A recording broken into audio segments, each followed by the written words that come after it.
China is welcome, but what we need is more Chinese foreign direct investment in Europe in some key sectors to contribute to our growth, to transfer some technologies, and not just to export towards Europe some devices or products which sometimes don't have the same standards or are much more subsidized as the one being produced in Europe. Yeah, look at the faces. That's demonic possession right there. Colbert. And when he gets with Podesta, in videos, they always make these faces together. And just so people that don't know about Satanism, I do, that's demon, put it up. That's the face you see when you're strapped down on an altar and somebody comes in with a dagger to start slicing you up, just so you know. That is the Joker. And if you look at the full photo, most of them are making that face, and they do it in a lot of them. That's Jack Nicholson out right there. That's El Diablo. Why he's best buddies with Obama. These people are Satan worshipers. 110%.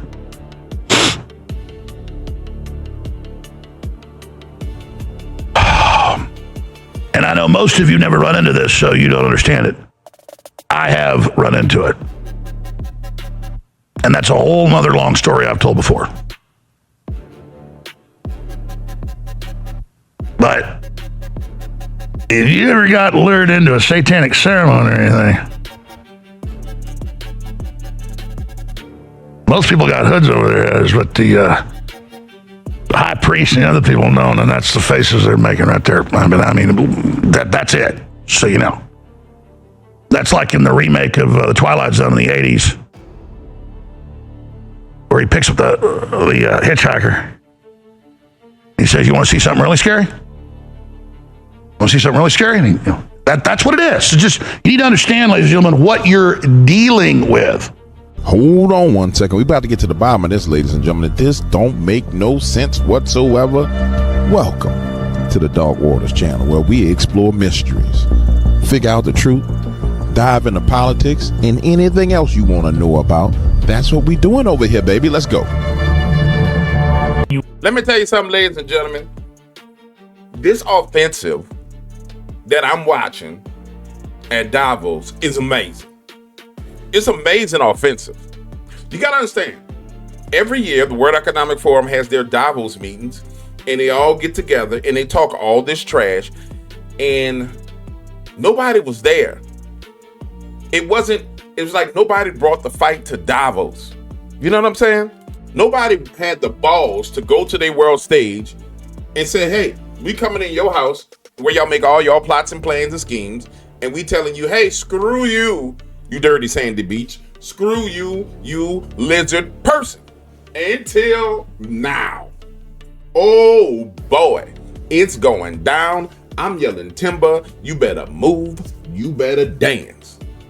The stuff that's being said in front of these people, like Scott Bissett with Maria Bartoloma from Fox News on their stage, where she was talking about, oh, you know, people getting upset. And he was like, I'm just going to tell you, don't retaliate. Don't retaliate.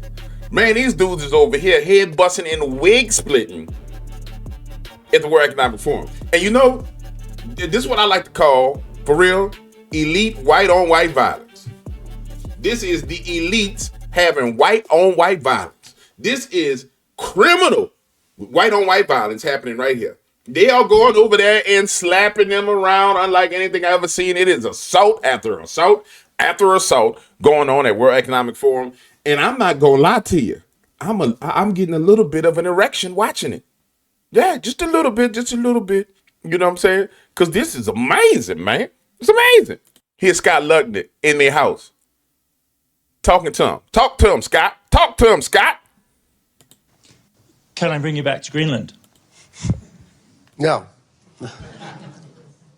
It's unnecessary. It's the Western Hemisphere is vital for the United States of America. Our national security people are on it, and they care about it, and I'm going to leave it to them to address with our allies, with our friends, and with everyone how they work it out. But the Western Hemisphere matters to the United States of America, and the United States of America, as I've just articulated, really, really matters to the world. When America shines, the world shines, because they all need Look at the woman next to him. Look at her breathing all hard. She's like, hyperventilating. Watch. I'm going to hit play. Watch her hyperventilate. Need to make sure America is strong and powerful to take care of them, God forbid. And so I think America and the Western Hemisphere are vital to America, and I'm going to leave that to my national security people to address. Right. The rest of us, I think, are finding it harder to make that kind of separation clearly. And I would be curious to know how the representatives of the UK and Canada might want to think about these issues. Do you see them as starkly divided, as Secretary Lucknick would like us to have them? Does this logic of what's good for America is good for the world? It's a showdown. In this extraordinarily strong, extremely eloquent expression that we've just heard. You go first. Thank you. Thanks, Francois Philippe. We're friends. So I'm. She said were. I'm very struck by and taken by the idea of putting your own country first and considering your own security and resilience. I think it's about 3 years ago now that I gave a speech where I coined the term securonomics. They are shook. Here's the truth of the matter, ladies and gentlemen. All the censorship that's coming through social media platforms, coming from the EU and the Rothschilds. That's where it comes from. And you see, they've never been confronted on its face. You gotta understand, the entire European Union, all them people would have been speaking German if it wasn't for the United States of America. And so now you got people in America is like, yo, I'm coming to your forum to sit with you. And I got all the leverage, which America does have all the leverage.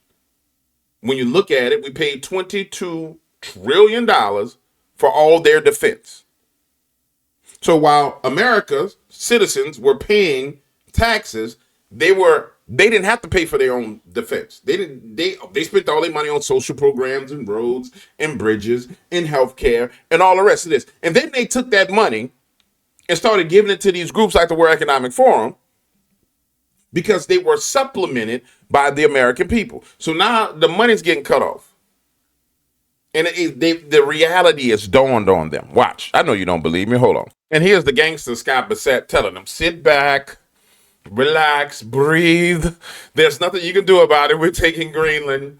Breathe. The worst thing you can do is retaliate. Just breathe. Take a deep breath. Calm down. We're punking you. There's nothing you can do. I mean, and they're having a meltdown. I'm going to show you Macron on stage with aviator sunshades on, probably high on cocaine. I'll show you the Danish PM having a meltdown. I mean, these people are struggling. And it's good that they're this way. Again, I would say this is the same kind of hysteria that we heard on April 2nd. There was a panic. And what I'm urging everyone here to do is sit back, take a deep breath, and let things play out. As I said on April 2nd, the worst thing countries can do is escalate against the United States. Again, I would say this is the same kind of hysteria that we heard on And the craziest thing about the escalation, hold on. The craziest thing about the escalation is it's all bluffs. So now they're sending troops to Greenland. Like, oh, we're going to send 50 troops to Greenland. Like, what your 50 troops going to do? Like, could you imagine being one of the people who they was like, yeah, James, you know, we're standing up to the imperial Americans and we're sending you to Greenland. Man, I ain't going no Greenland. Man, Donald, I'm not going over there. If you don't go, you're going to be a deserter. I'm not going over there. Do you know Donald Trump is crazy? You don't know Donald crazy? But no, this is where we at with it. They wilding.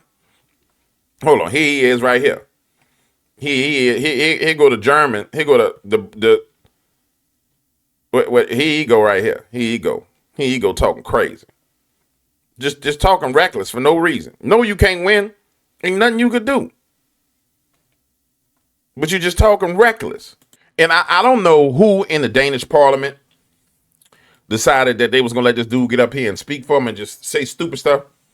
But you probably shouldn't tell the president of the United States to F off. Now, this is in a Danish, weak Danish language. It sounds like like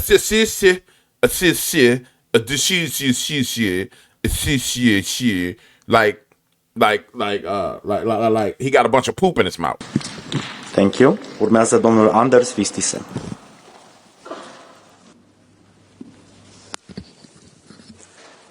Let me put this in words you might understand. Oh, he's speaking English. Mr. President, fuck off.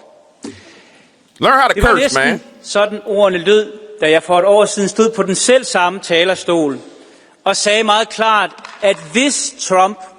I'm sorry, colleague. This is against our rules. As much as you might feel, or the room might feel in this, we have clear rules about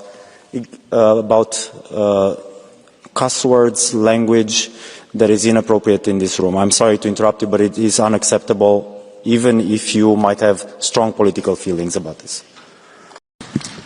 Thank you. You better tell him something. Anders Vistisen. You better tell him something. You know what? You want to know why you better tell him something? Because y'all ain't got no troops. Matter of fact, let's go look up the Danish army. Okay? Hold on. Let's go look up the Danish army. Let's go find the Danish army. Now, I came over here to Grok because I trust Grok.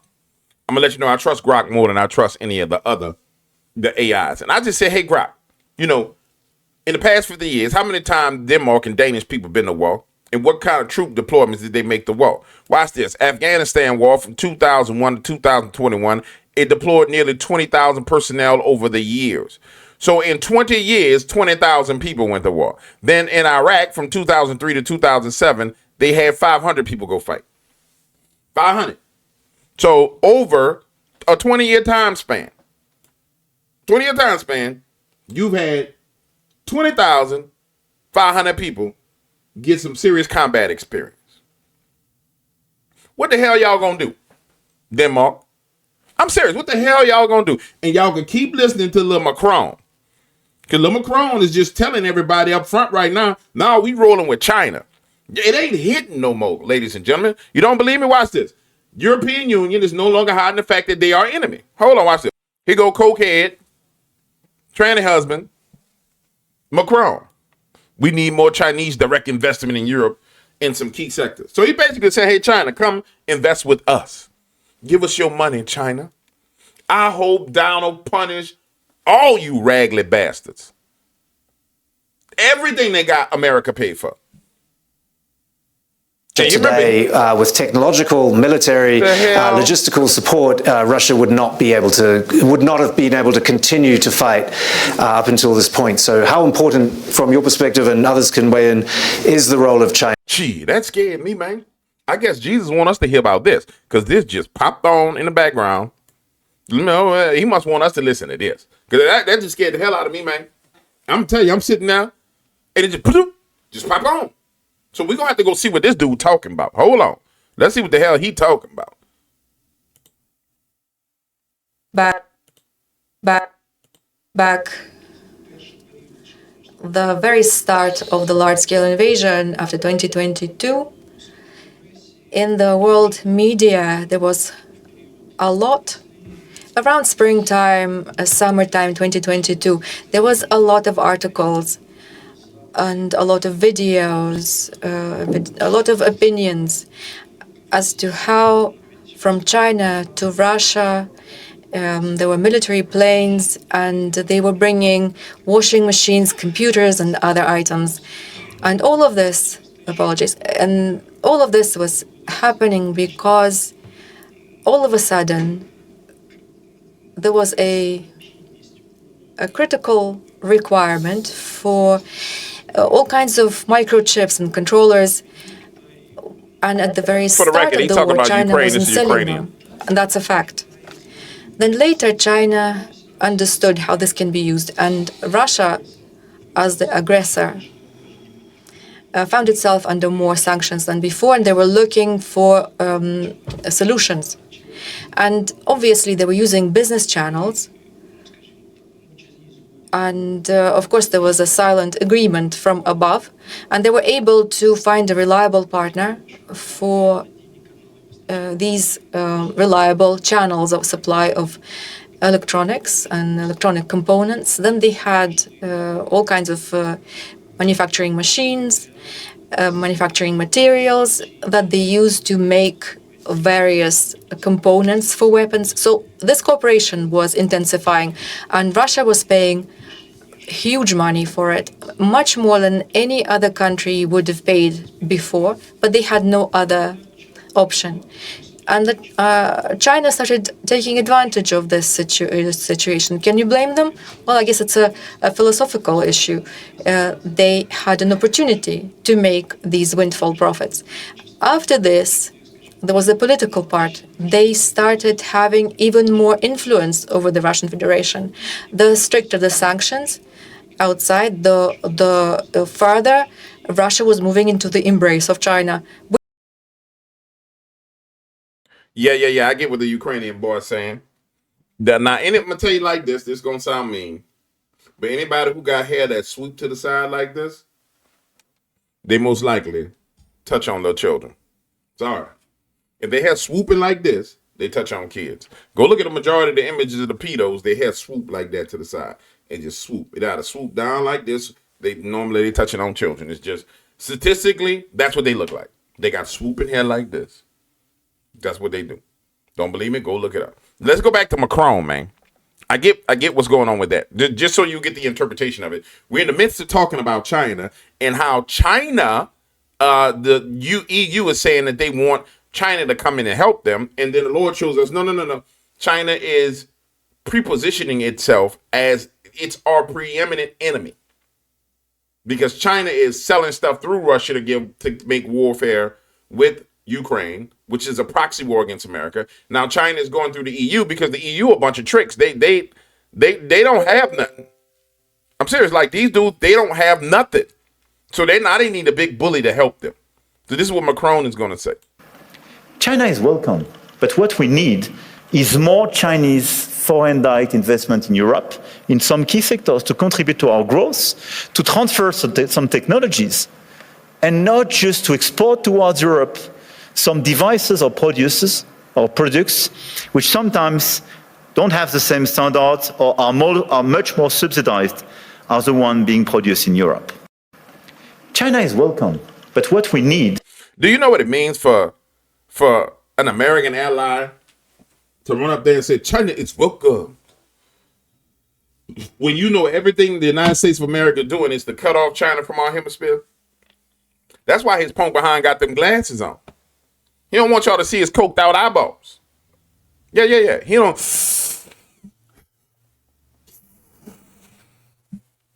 want you to see that. He don't want you to see it. He don't want you to know what's going on. And here's Scott Lutnick breaking it down. Everything going on right now is about us being dominant over China. Scott, could you tell him, Scott, please? Of thinking. It is completely different than the WEF. I viewed the WEF as not a flagpole in the middle, but in fact, they are the flag. Whichever way the wind blew, so it blew. You should have solar, you should have wind. Why are you going to do solar and wind? Why would Europe agree to be net zero in 2030 when they don't make a battery? They don't make a battery. So if they go 2030, they are deciding to be subservient to China, who makes the batteries. Why would you do that? Why would the United States of America, which has oil and natural gas, try to convert to all electricity? China does not have oil and natural gas. Electricity and electric cars make perfect sense to them. That is practical and logical. Oh my God. Oh my goodness. Oh my goodness. Hold on. Oh my, I love it.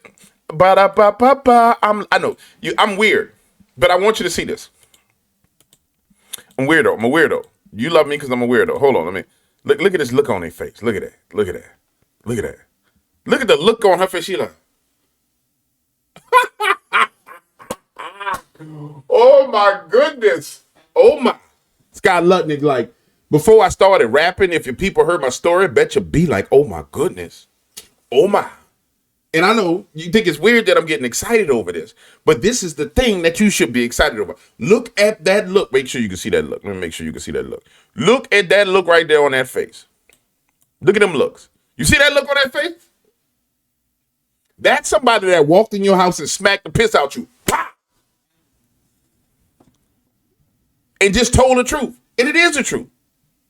You are selling out to China.